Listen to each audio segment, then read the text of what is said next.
In a significant move to synchronize the election cycle in the country, the Union Cabinet has green-lighted the One Nation, One Election proposal. This has come a few months after a committee headed by the former President Ram Nath Kovind recommended simultaneous elections. How feasible is the concept of One Nation, One Election? News9 plus Decodes. Let's first understand the concept in layman terms. The concept simply suggests that all voters cast ballots in both Lok Sabha and state assembly elections within the same year. Then, elections to the municipalities and panchayats will be synchronized with elections to the Lok Sabha and assemblies in such a way that the local body elections are held within 100 days of the elections to the Lok Sabha and assemblies. An important point to note here is that the voting would have to be done in the same year, although not necessarily at the same time. At present, just a few states such as Odisha, Sikkim, Andhra Pradesh hold concurrent elections. The rest of the states follow a 5-year cycle that is either coterminous with the life of their respective state assemblies or soon after they are dissolved. What are the possible challenges in implementing the proposals? Well, due to the ethnic and linguistic geographical diversity of the country, the proposal may run into challenges at the logistics, finance and legal levels.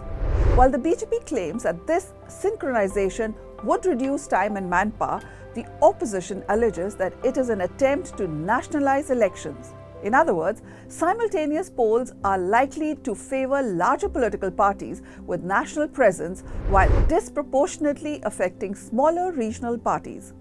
Then there is the cost factor. According to the reports, political parties spend about Rs 1.3 lakh crores in 2024 general elections. In an electoral cycle of 5 years, in which 30 state union territories elections are held, a ballpark figure will be of a similar amount. If simultaneous polls are to be held, one leg of Rs 1.35 lakh crore spent in state elections could be saved every year. But the most crucial are the constitutional challenges to this proposal. To make this shift, constitutional amendments are necessary. Constitutional amendment bills need to be passed by special majority of each house, which means the majority of total members as well as majority of not less than 2/3 of sitting members of that house present and voting. Subsequently, they also need to be passed by state assembly with a simple majority. Which constitutional provisions need to be amended?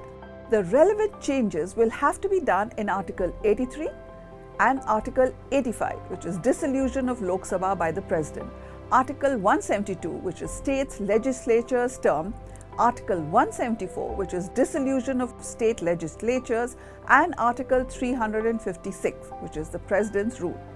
The BJP will be relying extensively on its allies everywhere to get the necessary numbers for these changes. After the constitutional provisions on the duration of the Lok Sabha and assemblies are amended by the Parliament, many state assemblies will have to be dissolved in 2029, much before the end of their 5-year term, to facilitate simultaneous elections.